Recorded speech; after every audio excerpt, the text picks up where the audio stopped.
A male nurse walked into the Iron Wolves clubhouse at 3 a.m. with tears streaming down his face and blood on his scrubs. What he asked these hardened bikers to do would test every moral boundary they had. This is the story of mercy, justice, and a dying woman whose final wish changed 40 lives forever. Nathan Cooper had been a nurse for 15 years at Mercy General Hospital.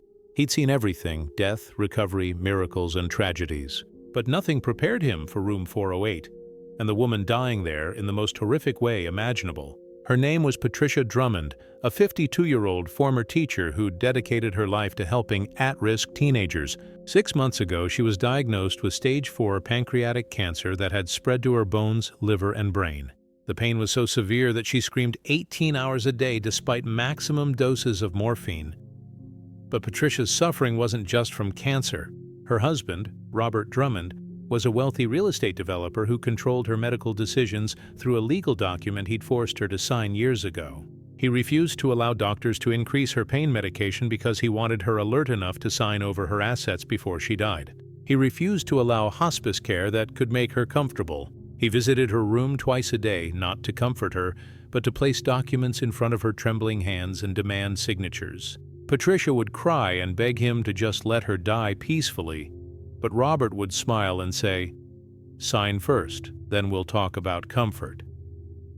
Nathan had watched this torture for 3 weeks. He'd reported Robert to hospital administration, but they refused to intervene because Robert threatened lawsuits and his brother was on the hospital board. Nathan went to the police, but they said it wasn't illegal for a husband to make medical decisions for his wife. Nathan contacted Adult Protective Services, but they claimed Patricia had signed the legal documents willingly years ago, so their hands were tied.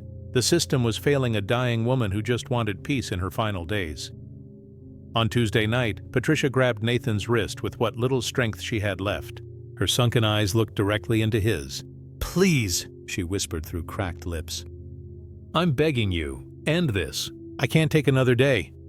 Nathan's heart shattered into pieces. "I can't do that, Patricia. I could lose my license and go to prison." Patricia started crying. "Then find someone who can. I have money hidden that Robert doesn't know about. I'll pay anything. Please, I just want to stop hurting." That's when she told Nathan something that changed everything. "My son Jake rides with a motorcycle club, the Iron Wolves. Tell them his mother is suffering and needs help. They'll understand." Nathan had never met Jake Drummond because Robert had banned him from visiting his mother. Apparently, Jake had confronted his stepfather about the abuse, and Robert got a restraining order claiming Jake threatened violence. But Patricia kept a photo of Jake in her bedside drawer hidden under her Bible. It showed a tall man with tattoos covering his arms, wearing a leather vest with Iron Wolves patches, standing next to his motorcycle. On the back of the photo, Patricia had written an address: the Iron Wolves Clubhouse on Industrial Road. At 2:45 a.m., Nathan finished his shift and drove to that address. His hands were shaking.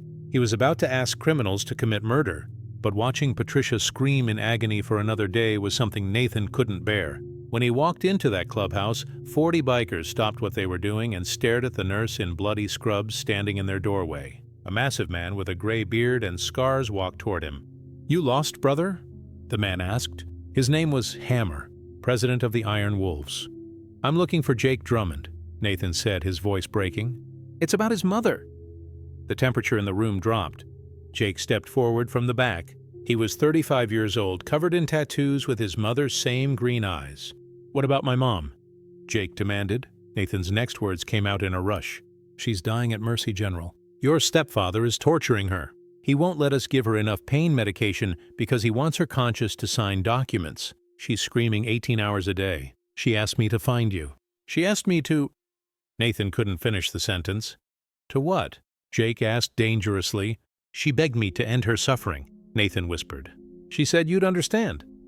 Every single biker in that room understood immediately. Several had watched their own parents die slowly. Several had served in wars where mercy sometimes meant difficult choices. Jake's face went pale. "I haven't seen my mother in 8 months. Robert got a restraining order.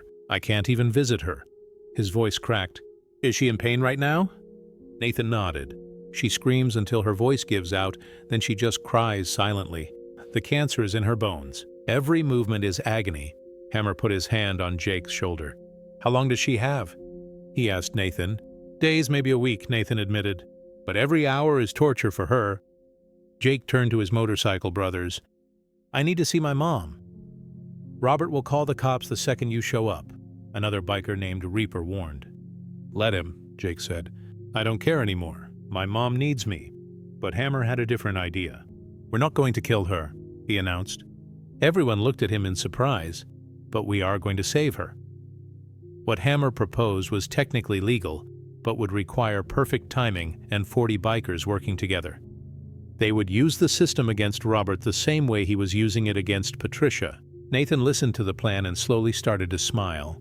This might actually work, he said. But we need to move fast. Robert visits at 9 a.m. every morning. Hammer checked his watch. It was 3:30 a.m. We've got 5.5 hours. Let's ride. By 6 a.m., a lawyer named Michelle Torres arrived at the clubhouse. She specialized in elder abuse cases and owed the Iron Wolves a favor after they'd helped rescue her niece from a trafficking situation. Michelle listened to Nathan explain Patricia's situation, and her face went dark with rage. What Robert is doing is medical abuse, Michelle stated. The problem is proving Patricia is being coerced and getting a judge to intervene quickly. Can you get an emergency hearing? Hammer asked. Michelle made 3 phone calls. By 7:30 a.m., she had an emergency hearing scheduled for 10 a.m. with Judge Catherine Morrison, who was known for protecting vulnerable adults. But they needed Patricia's testimony, and Robert would never allow it. That's where the bikers came in. At 8:45 a.m., 40 motorcycles pulled into Mercy General Hospital parking lot. The sound was deafening. Hospital security didn't know what to do. Nathan met them at the employee entrance and led Jake and 5 other bikers up the back stairwell to the 4th floor. They could hear Patricia's screams from the hallway. Jake started running. When he burst into room 408, he found his mother curled in a fetal position, whimpering in pain. Her body was skeletal, her skin yellow from liver failure. "Mom?" Jake whispered, kneeling beside her bed. Patricia's eyes opened. For a moment, she didn't recognize him. Then tears started flowing. "Jake, am I dreaming?" "No, Mom, I'm here." "We're all here." The other bikers filed in, removing their leather vests respectfully. That's when Robert Drummond walked in with his lawyer. "What the hell is this?" Robert shouted. "Security!" Jake stood up to his full height. "You're done torturing my mother." Robert smirked. "I have a restraining order. You're in violation. I'm calling the police." "Please do," said Michelle Torres, walking in behind him. She handed Robert legal documents. "The emergency hearing in 45 minutes. Judge Morrison wants to hear why you're denying your dying wife adequate pain management." Robert's face went pale. "This is outrageous. I'm making medical decisions in her best interest." "Then you can explain that to the judge," Michelle said calmly. But Robert had one more card to play. Patricia's barely conscious. She can't attend a hearing.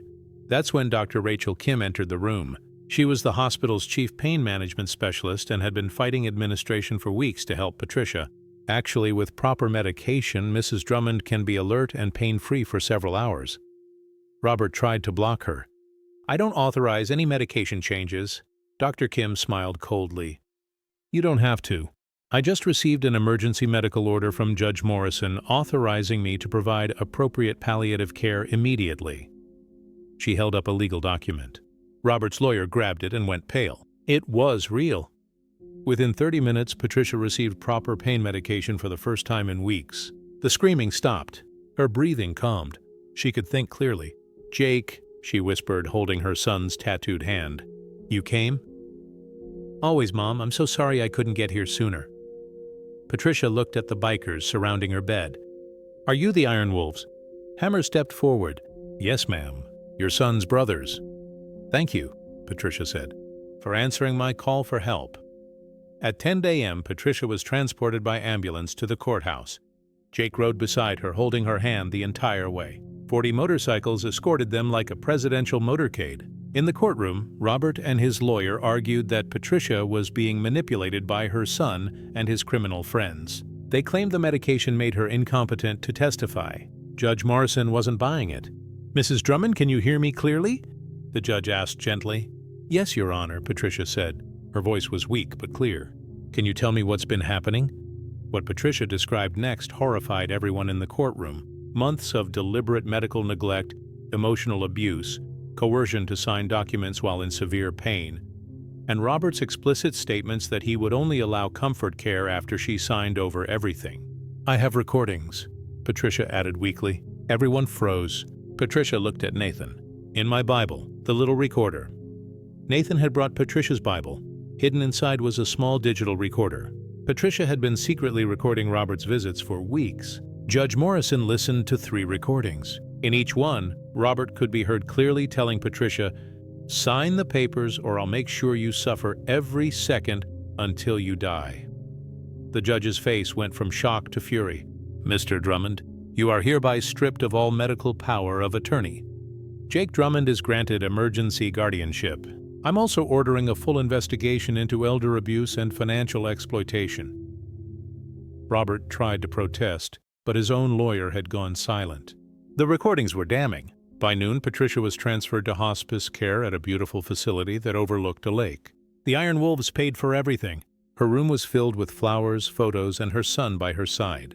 With proper pain management and comfort care, Patricia's suffering finally ended. She could speak, smile, and say goodbye properly. Jake brought his children, Patricia's grandchildren she hadn't seen in years. She told them stories about their grandfather and made them promise to be brave and kind. The Iron Wolves visited every day, these tough men reading her favorite books and playing her favorite music. Patricia lived for 6 more days in complete peace and comfort. She died holding Jake's hand while surrounded by love, instead of dying alone in agony surrounded by greed. At her funeral, 40 bikers stood as honor guard. Robert Drummond was arrested 3 weeks later for elder abuse, financial exploitation, and fraud. Police found evidence he'd been systematically stealing from Patricia's accounts for years.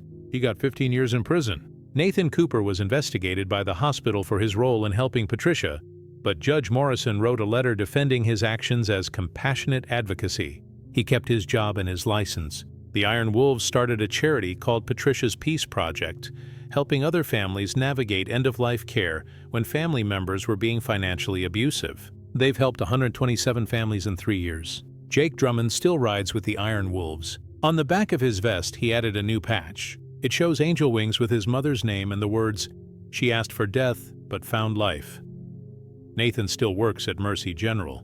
Whenever he sees a patient suffering unnecessarily, he thinks of Patricia and finds a way to advocate louder. He knows now that sometimes the system fails, but people don't have to.